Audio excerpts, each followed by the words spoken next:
अधर्मी धर्म बिगाड़ो।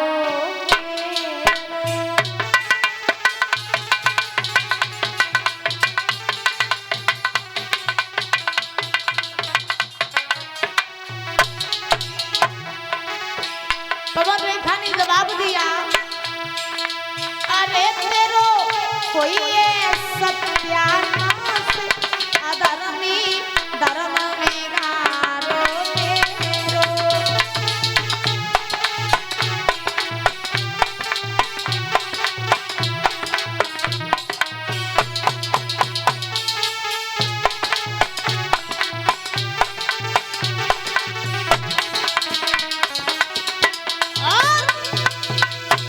जो पहले जन्म लेती ते श्राप वसम कर देती।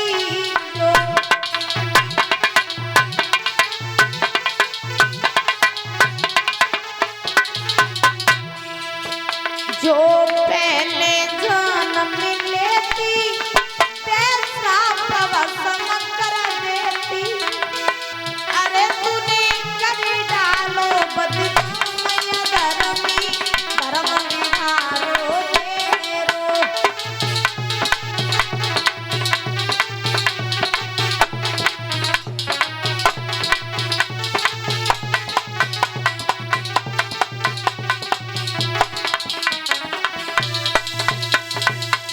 पवन रेखा आज रो करके कहने लगी, ओरे दुष्ट नालायक पापी, आज तूने मेरा पति व्रत धर्म नष्ट कर दिया। अगर मैं पहले ये जान लेती कि तू एक राक्षस है तो मैं तुझे श्राप दे करके भस्म कर देती। तूने मुझे कहीं का नहीं छोड़ा।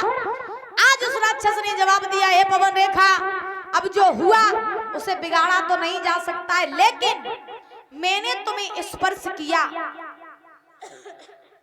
और मेरे इसी स्पर्श से तुम हो गर्भवती, तो मेरी छाया तुम्हारे गर्भ के ऊपर पड़ी है। तो तुम्हारे इसी गर्भ से एक महान वीर योद्धा बलधारी जन्म लेगा, जो मेरे ही जैसा राक्षस होगा, संत महात्माओं को खूब सताएगा, तुम्हारी सेवा नहीं करेगा, अधर्म करेगा और उसे मारने के लिए स्वयं भगवान को आना पड़ेगा। देखिए, कहा जाता है कि जब स्त्री गर्भवती होती है, मैया पीछे वाली सुन रही हो? तुम लोग पीछे बैठ जाती और खूब बातें करती करे, पीछे को फायदा उठाती करे। सुन रही हो मेरी बात? ओ मेरी माँ, मुंह हिलाए दो करो तो ठीक है। देखिए, कहा जाता है कि जब स्त्री गर्भवती होती है तो ये बुजुर्ग माताएं कहती हैं कि गर्भावस्था में कभी भी स्त्री को घर से बाहर नहीं जाना चाहिए। बुजुर्ग मैया कहती हो कि नहीं कहती हो? नवलदे मैया, कहा जाता है ना कि जब स्त्री गर्भवती होती है तो गर्भावस्था में कभी भी स्त्री को घर से बाहर नहीं जाना चाहिए। क्यों नहीं जाना चाहिए? क्योंकि जब गर्भावस्था में स्त्रियां घर से बाहर निकलती हैं तो पता नहीं किसकी कैसी छाया गर्भ के ऊपर पड़ जाए, और जैसी छाया गर्भ के ऊपर पड़ती है संतान वैसी ही जन्म लेती है। इसीलिए गर्भावस्था में कभी स्त्रियों को बाहर नहीं निकलना चाहिए।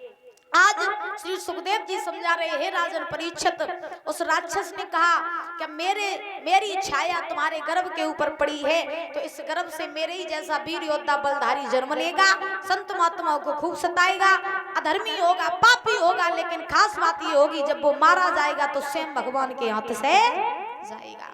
इतना कह करके वो राक्षस वहां से चला गया। जाने के बाद में इधर पवन रेखा जो थी उग्रसेन के पास में आई। पास में आकर के उग्रसेन को सारा हाल बताया, सारी बात बताई पवन रेखा ने कि मेरे साथ में एक राक्षस ने छल कर दिया। उग्रसेन ने जवाब दिया, हे पवन रेखा, जो हुआ उसे बिगाड़ा नहीं जा सकता है, इसीलिए जो भी है जैसा है हो जाने दो, भगवान के ऊपर छोड़ दो। आज धीरे धीरे समय व्यतीत हुआ, पवन रेखा के गर्भ के 9 मास पूरे हुए। जब 9 मास पूरे हुए तो आज उसी राक्षस का जन्म होने वाला था। जब राक्षस का जन्म हुआ तो आंधी तूफान आने लगे, बड़े बड़े अपशगुन होने लगे।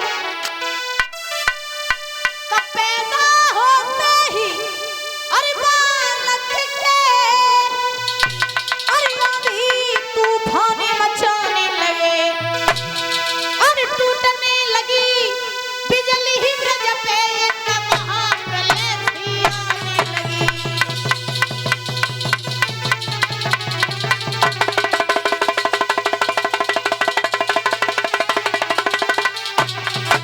कुलदीप भैया, जैसे ही राक्षस का जन्म हुआ बड़े बड़े अपशगुन होने लगे, आंधी तूफान आने लगे, बिजली कड़कने लगी।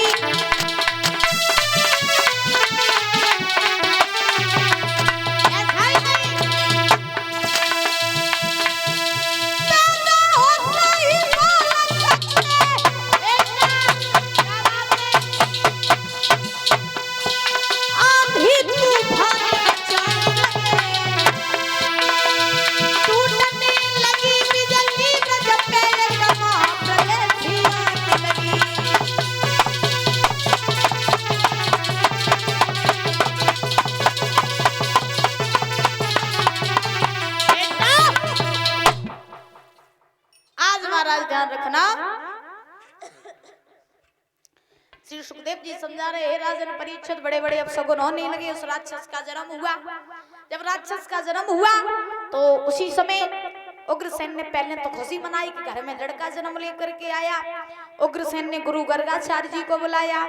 गुरु गर्गाचार्य जी को बुला करके उस बालक की हस्तरेखा दिखवाई। अच्छा, पहले के जब राजा महाराजाओं के घर में संतानें जन्म लेती थी, ओ मैया कहाँ ध्यान है, कहाँ ध्यान है?